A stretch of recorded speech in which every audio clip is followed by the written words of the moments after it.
सपा अध्यक्ष अखिलेश यादव ताबड़तोड़ विजय यात्रा निकाल रहे हैं। पूर्वांचल के जौनपुर के बाद उनका रथ रायबरेली तक पहुंच चुका है। आज इस रथ के भीतर एबीपी गंगा के ब्यूरो चीफ वीरेश पांडे भी पहुंचे और सपा अध्यक्ष से कई चुभते हुए सवाल पूछे। हर सवाल के जवाब से समाजवादी पार्टी की चुनावी रणनीति की नई झलक मिली। चाहे भाजपा का राम राज्य कार्ड हो या फिर निषाद पार्टी की रैली में गृह मंत्री अमित शाह का शिरकत करना हो, चाहे प्रियंका गांधी वाड्रा के तंज की बात हो या फिर चाचा शिवपाल से सुलह की, वीरेश पांडे ने हर बड़े मुद्दे पर अखिलेश यादव की राय जानी और यह भी पूछा कि ओवैसी के साथ जाने न जाने को लेकर आपकी क्या राय है। इन तमाम सवालों पर अखिलेश के जवाब को अनकट सुनिए। रायबरेली सोनिया गांधी के गढ़ में गरजे हैं अखिलेश यादव। चुनौती जो प्रियंका गांधी ने दिया था कि ये केवल और केवल ट्विटर के नेता हैं, तो उसका जवाब अखिलेश यादव दे रहे हैं। ये मत कहो, इतना मत कहो, ये ट्विटर का जवाब नहीं है। ये रायबरेली की जनता ने समाजवादियों पर हमेशा भरोसा किया है और जब समाजवादियों ने समर्थन भी दिया है तब भी समाजवादी पार्टी के नेताजी और समाजवादी पार्टी का यहाँ की जनता ने सम्मान किया और कांग्रेस का समर्थन किया है। लेकिन विधानसभा के चुनाव में ये जनता चाहती है कि उत्तर प्रदेश में समाजवादी सरकार बनेगी तो किसानों के लिए काम होगा, बिजली सस्ती होगी, नौजवानों को नौकरी रोजगार के अवसर होंगे। यही जनता लालगंज की जानती है कि एम्स यहाँ बनना था तो ज़मीन समाजवादी पार्टी ने उपलब्ध कराई। कांग्रेस ने कहा कि हमें रायबरेली में ज़मीन चाहिए तो रायबरेली में ज़मीन उपलब्ध कराई, जिसका परिणाम ये हुआ कि रायबरेली को एम्स मिला है। 2012 में 6 सीटों में से 5 सीट समाजवादी पार्टी जीत गई थी इसी रायबरेली में। और ये इतिहास क्या फिर अखिलेश यादव दोहराएंगे क्या?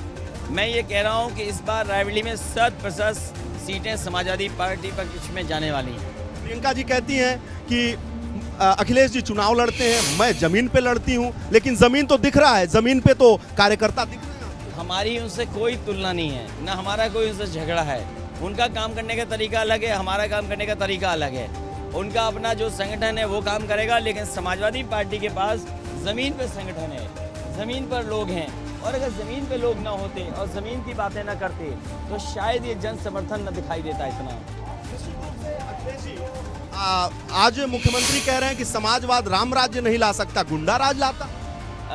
जो राम राज्य की परिकल्पना है, अगर राम राज्य लाना है तो सबसे सूत्र बनेगा समाजवाद से। जो राम राज्य है वही समाजवाद है और राम राज्य की परिकल्पना ही समाजवाद को लाना है। मैं लगातार बूथ से चल रहा हूँ, टोल बूथ से चल रहा हूँ, ये ताता टूटा नहीं है भैया। ये लगातार लाल टोपी दिख रही है मुझे।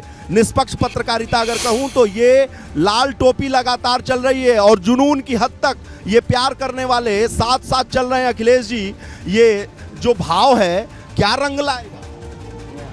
ये समर्थन है, ये लोग चाहते हैं बदलाव, ये चाहते हैं उत्तर प्रदेश की खुशहाली।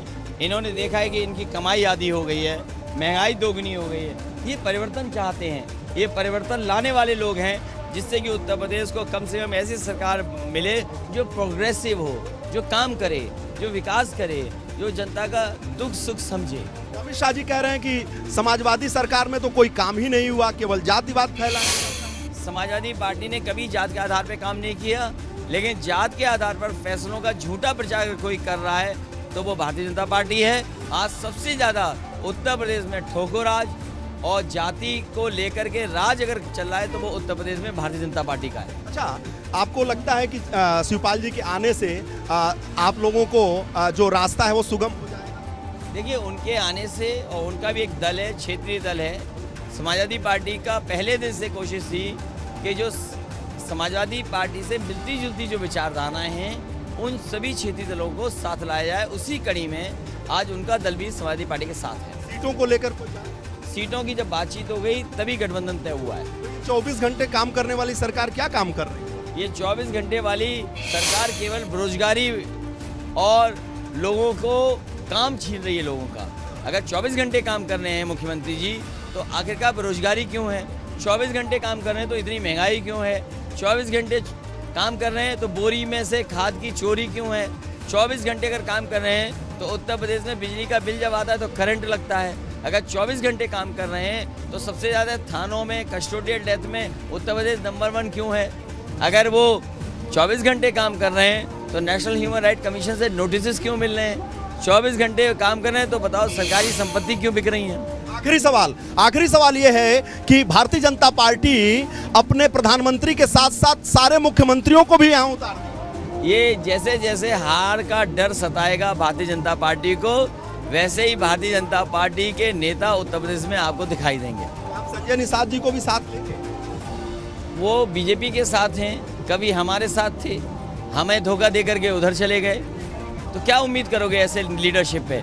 जो कागजी पिछड़े हैं उनके पीछे चल रहे हैं। वो जो कागजी पिछड़े हैं लोग, जो पिछड़ों को कभी न्याय नहीं दिला सकते, जो पिछड़ों का कभी सम्मान नहीं दे सकते, उनके पीछे पीछे चल रहे हैं। और वैसी को लेंगे साथ? उनकी पार्टी हमारे साथ नहीं आ सकती। पार्टी का फैसला है कि उनके दल को साथ लाना कोई अच्छा फैसला नहीं है। आखिरी सवाल, भारतीय जनता पार्टी इस बार कितनी पार? भारतीय जनता पार्टी का इस बार सफाया होगा। सफाया होगा। और सपा का? हो सकता है जिस तरह की नाराजगी है जनता में, जो आक्रोश है, 400 सीटें भी गठबंधन जीत जाए। 400 सीट। अखिलेश यादव, एक बार फिर कैमरामैन से कहूंगा कि दिखा दें इस जनता को और उसके बाद से ये इंटरव्यू का खत्म करें हम। तो ये अखिलेश यादव को मिल रहे जन समर्थन का एक नमूना है। कैमरामैन जितेंद्र के साथ वीरेश पांडे, रायबरेली। तो हमारे साथ इस वक्त रायबरेली से हमारे